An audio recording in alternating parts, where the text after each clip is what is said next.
Hello and welcome to Mabinda TV. So for now, I'm asking, what does Africa need to be able? Why is Africa a graveyard for its prophets? That is, why is Africa a graveyard for its prophets? So you find that African prophets really have died a bad death. That is, the people that paint a great picture for Africa. Why is it that they have all died? And I think what we need to be able to do is just to be able to transform this continent. I think we need leaders that can paint Africa to be a $30 trillion economy. I think that's the way we need to be able to paint Africa. That is, leaders that can paint Africa that is a $30 trillion economy. I don't think we need to blame the West for so long. Of course, Africa's problems are both internal and external. Internal, basically, we don't elect leaders that can put Africa on the map. We don't elect leaders that can put Africa on the map. That is why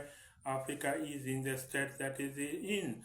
And I think if we had good leaders, then basically we would be able to have leaders that can emancipate Africa. And of course, I think we need socialized governments. Look at Chairman Mao Zedong. Look at Deng Xiaoping. He was able to enact economic reforms in China and lift up 500 million Chinese out of poverty. Look at Lee Kuan Yew in Singapore. He was able to lift up about 300 to lift Singapore from a backwater port city towards a bustling metropolis that is a global center for commerce and finance. That is basically Lee Kuan Yew. Look at all the leaders we admire. Look at the South Korea. Basically, it came from a third world backwater country towards a first world country. So basically, what we need to be able to do, how our prophets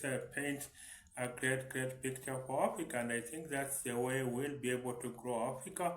That's the way Africa will be able to grow. Otherwise, if we don't do it, if we don't paint a great picture for Africa, then Africa will basically succumb to the weirdest forces. I think for now we need to be able to have politics of ideology in Africa. We have tribal-oriented politics, where basically it's tribe A versus tribe B, region A versus region C versus region D, not a politics of maybe socialism versus capitalism, not a politics about socialism, about equality of opportunity, not a politics about what you can do for me. So I think that is why Africa continues to be able to punch in the wrong direction. And I think if Africa is able to have politics of ideology, then I think that's the way we could change Africa. That's the way we could bring Africa to be able to have politics of ideology, politics about ideas. That's the way Africa will be able to grow. Look at how prophets have changed their countries. Look at Lee Kuan Yew, look at Deng Xiaoping, look at Mao Zedong. They have been able to change their countries, and I think Africa basically has to have leaders that are prophets. Leaders, we need to be able to report for duty. I think that's what needs to happen. If we report for duty, then that's the way we will be able to foster a good sense of Africa, and then that's how we'll be able to grow.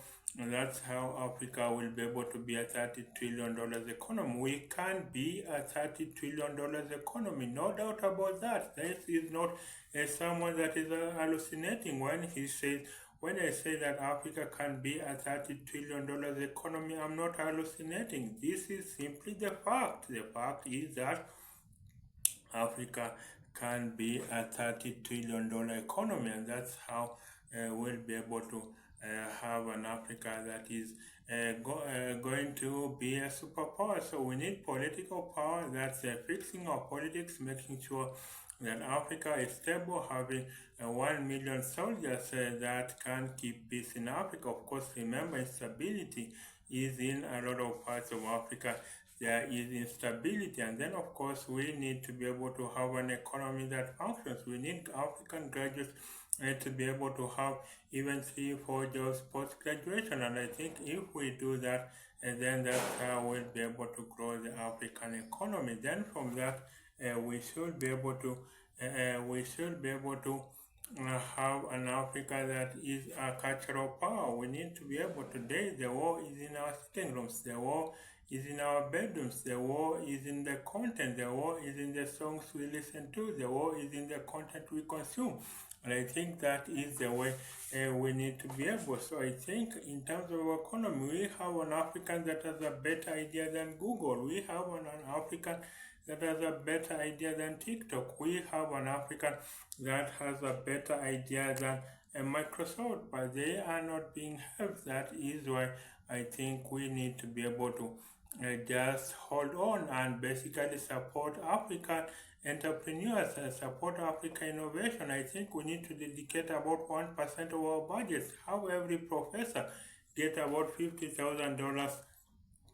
Every professor get about $50,000 towards and get $50,000 towards basically doing research in Africa. I think that's the way we'll be able to grow, and that's the way Africa will get to move forward. That's the way that Africa will be able to move forward. That's the way that Africa will be able to catalyze ideas from ideas to world-beating companies. It should not be an anomaly when an African owns a multi-billion-dollar company. Look at Aliko Dangote. If he is at $20 billion worth of doing business just in Nigeria and neighboring countries, how much more could it be if he had businesses all over Africa? I think this is how this is how I think you need to be able to do these things. This is how you need to be able to catalyze African ideas, and that is the way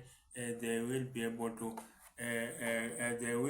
to have an Africa that is at the absolute bleeding edge of innovation. So there you have it. That is how Africa can develop. So bye for now till the next time.